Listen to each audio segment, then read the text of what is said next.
I'm your friend, Dr. Charles Apoki, and we are the permanent site of Petra Institute. We have losing the pillars on this side, and we are transferring to this side. We are still applying the principle of gradualism. I want to talk about pressure and societal change.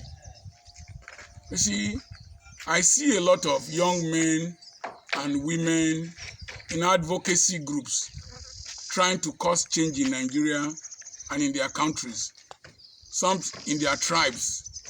I strongly commend them.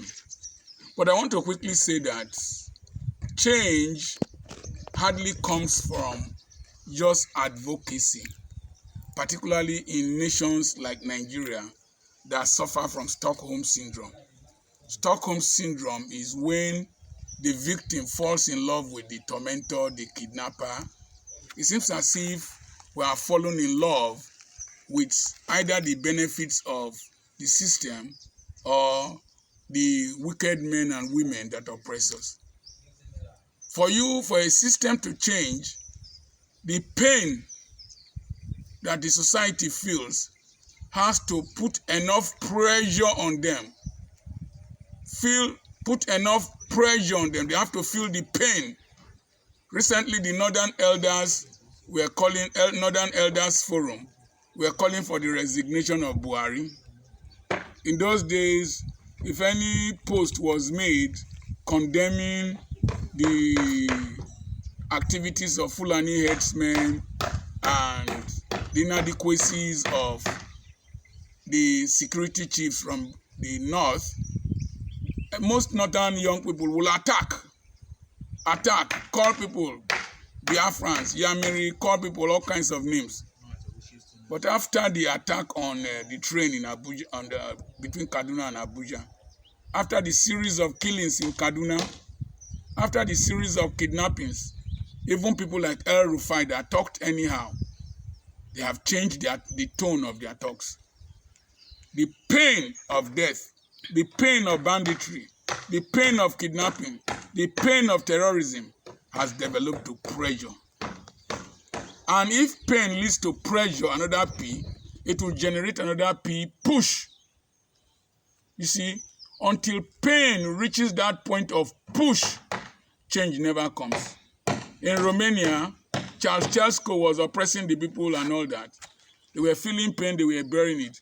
It got to a point, the pain led to pressure. Pressure is force per unit area. So this one is pain per unit area. When the pain is diffused, people don't act until the pain concentrates on a particular spot. Like as it concentrated on the youths through SARS, then NSARS came. The pain in Nigeria, it will reach a point where it becomes pressure on all of us, pressure on several units, and then the push will come. The people will need to push back against the evil. I was listening to somebody talking about recruiting 50 million youths. What will they eat? Cassava, agbado, yam. They eat it in the morning. What kind of nonsense is that? And somebody came to defend him that it is 50,000 youths that he is thinking of recruiting. Even 50,000 youths. Is it cassava, yam, agbado? And some idiots in the hall clapped. Why? When there is pain, there is pressure, and there is push. If there is pleasure, people who derive pleasure from the stupidity of the system, you will hardly change the system. In fact, they are the ones who will fight against those who want to change the system. Those who get preferential treatment from a system don't want the system to change.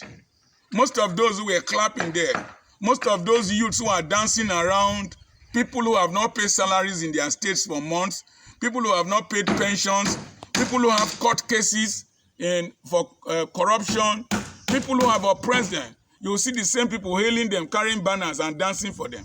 It is because they are getting preferential treatment and they are deriving pleasures and promotions. Another P is promotion. When you derive preferential treatment, you derive promotion, and then you derive payment from the oppressors, and they pay you, they compensate you. Most of your leaders in your tribal groups, all the tribal groups you see, apart from maybe a few in the western part of Nigeria, if you give them Prado Jeep, you give them 2022 model of Hilux, they will change coats and start to say another thing. You see, when you see a man who is consistently saying the truth, no matter what, the same people who he is trying to defend are those who will attack him. The same oppression we are talking about, if you see somebody who is getting preferential treatment from it, he will still practice the same thing. I was somewhere to receive an award. I got there and they were giving chieftaincy titles to people. We who were to receive an award for our contribution were relegated to the background. It was those who they felt were prominent. And I was sitting far behind. No seats were arranged for us who were to receive the award.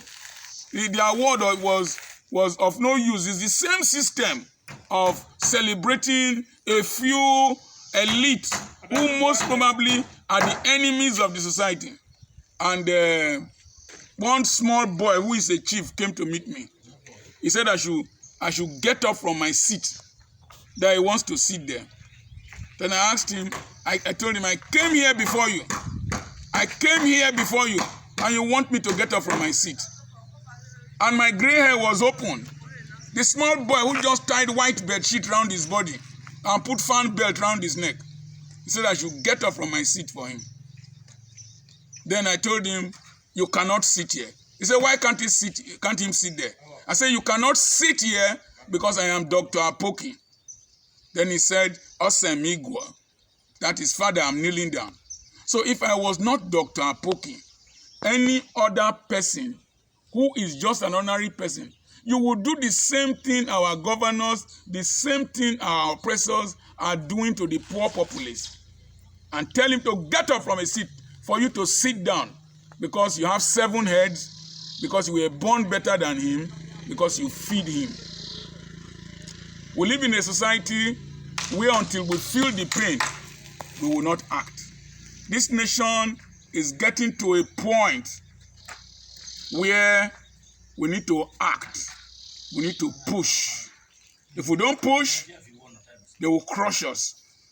I resisted that man, and I was ready to scatter that place to prove a point that no person can use his position and in his authority to oppress me or any other Nigerian. I got out of the hall. I went outside, and somebody was introducing me to a professor of geology from the United States. Meet Dr. Apoki. The man said, you can't introduce Dr. Apoki to me. I know him all the way from United States. Who does not know Dr. Apoki does not know any person. In the same place.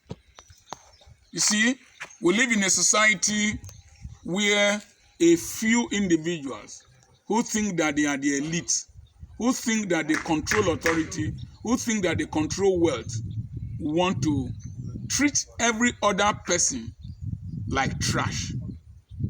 I will not accept that. You should not accept that. The pain of this nation has reached a point where we need to push back. We need to push back because they will crush us if we keep quiet. It will get to your turn one day. Just be there, be pretending, be criticizing what I'm saying. Push back. This nation belongs to all of us. The pain is affecting all of us. I said one time, when the bandits and terrorists invaded that plane in Kaduna, the bullets were not interviewing people, whether they were Christians, Muslims, APC, or PDP. The bullets killed people indiscriminately. The people kidnapped people indiscriminately, including the elites who were defending the lousiness and the inefficiency of the security apparatus in Nigeria. Push back. We can't continue like this. If not, it will consume all of us. I want to thank those of you who are copying the principles we are applying. Somebody called me from somewhere, Port Harcourt, a pastor. He said he sold about 200 chickens this Easter, and that he was going to send me money. I like that. He was going to send me money. So please, these principles work. Learn if you are supposed to be learning. Learn if you are supposed to be learning. Don't analyze when you are supposed to be learning. A lot of individuals, when they listen to these tapes, instead of learning, it is criticism and analysis they want to do. I remain your friend, Dr. Charles Apoki. God bless you. It's time to push back.